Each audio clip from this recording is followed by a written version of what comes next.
From MTN News, this is Montana This Morning. Local elections will spark government building boom in Bozeman. Coming up, we'll have the vote totals on measures that passed yesterday. The preliminary results are in on all bond measures from the Law and Justice Center to the 3 in the city of Bozeman. I'm Cody Boyer inside the Gallatin County building with those results. 6:30 on this post-election Wednesday. Chad Lehman, Matt Elwell with you here. A live shot from the Montana State University campus there. A little different than our live shot from Butte. And I'll show you that here coming up.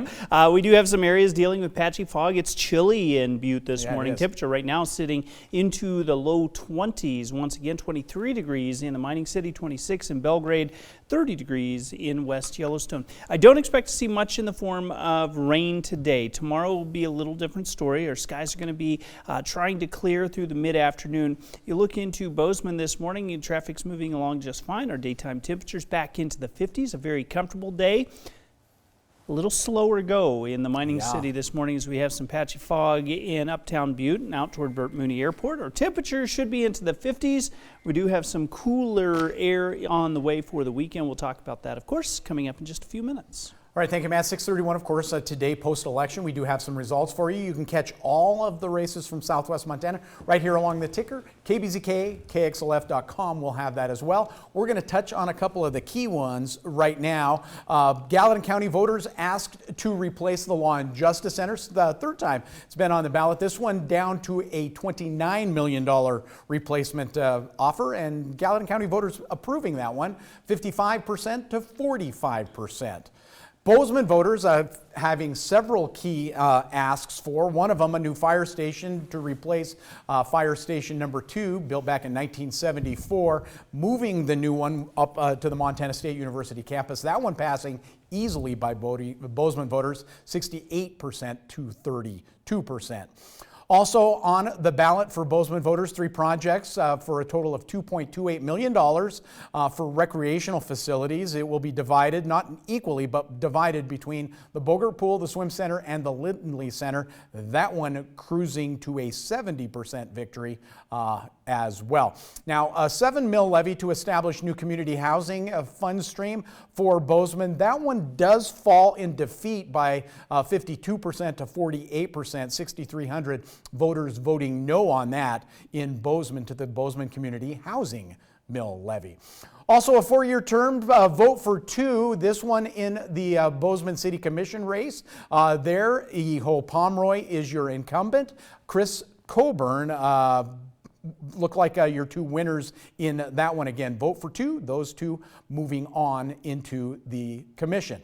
By the way, Eho Pomeroy has been on the City Commission for some 7 years. Another race, Bozeman City Commission, an unexpired term. Jennifer Magic, who was appointed last fall after Mayor Chris Mell resigned, running for a 2-year term, left vacated by former Commissioner Michael Wallner. Jennifer Magic winning that one with 57% of the vote. Now, our Cody Boyer was at the Gallatin County Courthouse all last evening and spoke with some of the newly elected officials just as the results were coming in. Here's his report.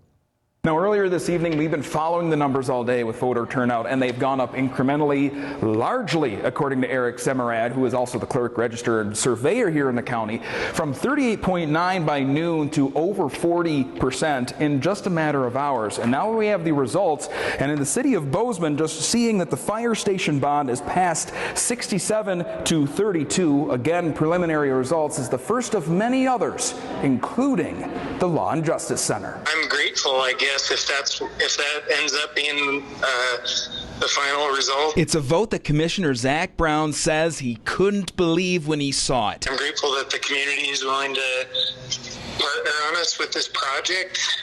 We didn't have a very good plan B. 55.41 to 44.59 with 16,798 yes, 13,518 no. I was feeling a lot of anxiety about what our conversations were going to be tomorrow about how we make space for a 4th judge and how we move forward in a reasonable and efficient way. Again, considering their preliminary results, Mayor of Bozeman also goes to Terry Cunningham. We caught up with him shortly after he got to see the numbers himself. My wife and I moved to Bozeman 23 years ago, and we didn't know a soul. And to think that 23 years later that I could possibly be elected mayor of the city that I've come to love is just more than a guy could ask for. Meanwhile, the housing mill levy fails, preliminarily 47 to 52, while fire station number 2 looks like it will get a new location south of MSU, 67 to 32, again, according to the general election preliminary numbers. The facilities team has a meeting scheduled tomorrow with our design and building team. Again, preliminary in mind, Brown says as for the new courts building, next steps will start being discussed this week. We will push the accelerator tomorrow to make sure we're ready to put out bids this winter and start construction next spring. Again, preliminary results, but we'll update you further as the rest come in. In Gallatin County, Cody Boyer, MTN News. Thank you, Cody. Again, a reminder, our ticker throughout the rest of the show, bringing you results from Deer Lodge to Livingston to West Yellowstone. And of course, you can catch complete results on KBZK, KXLF.com. Well, yesterday we introduced you to Cheyenne Whiteman, a Native American nursing student paving a way to success on the MSU campus. Her goal, to take what she's learned home to her community. Now, for a closer look through the eyes of her family, we travel with her to her home on the reservation. MTN's Holly Brantley has this edition of Two Americas. This time on Two Americas, we get a closer look at life on the Crow Reservation. 3 generations of one family open up about issues that are important to them and perspectives that shape their heritage. I really enjoyed being a nurse and taking care of people, helping them as much as I could. Rosie Doyle, a Northern Cheyenne woman, recalls decades of work as a nurse at Crow Hospital. She spent 46 years caring for Native American families like her own here on Crow Agency. She says over that time, she got to know her patients, spending much of her time in the ER. And then they want me to work in the clinic for about 6 months, so I did that, and then I decided, I guess I better retire. She says she saw plenty of ups and downs in Native American healthcare over that time. One challenge, access to resources, including doctors and other specialists. They only last a little while, then they're gone again. Most of the doctors we had, they lived in Billings or Hardin. It's one of many challenges she knows her people deal with today. Now she still lives in this home on the Crow Reservation. Her daughter and son-in-law live just yards away. It's a life and culture lived differently, almost 3 hours from Bozeman. Right now, the 3rd generation of the family, Cheyenne Whiteman, is a nursing student at MSU, living both worlds as she follows Grandma Rosie's footsteps. She plans to bring her skills back home. It's important to have representation and feel connected with someone like you. Together, the family shared what it's like to live here. There's a lot of poor people on the reservation, and there's not a lot of jobs here. And then we don't have grocery stores. They also spoke out about what it's like to be a Native American family in today's world. A lot of people don't know what it's like to, live on a reservation. So they invite people from towns outside to come see what it's like, to come to powwows, to have conversations, and maybe see that some ideas and stereotypes aren't accurate. And they seem to think that the government just hands us out money. We don't get no money from the government. We have to work just like everybody else. Do you welcome people to come and learn? Yeah, they're always, they're always welcome to come to the reservation, but I don't know if they're afraid to come. Her daughter and son-in-law agree there are eyes that need to be opened. We're just like any other community. We're really not that different. We're just, people hear reservation and they don't, it turns them off.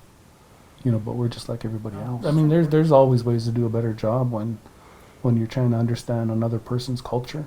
You have to have an open mind and be willing to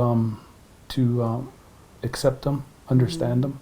Understand the people, understand a beautiful culture, honoring and preserving long-held customs like dancing, artistry, and gathering.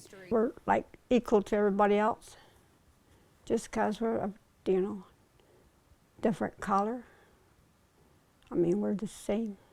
They say at the heart they want people to know deep down Native American families hold the same values: to be loved, to be understood, to be respected, connected, and seen.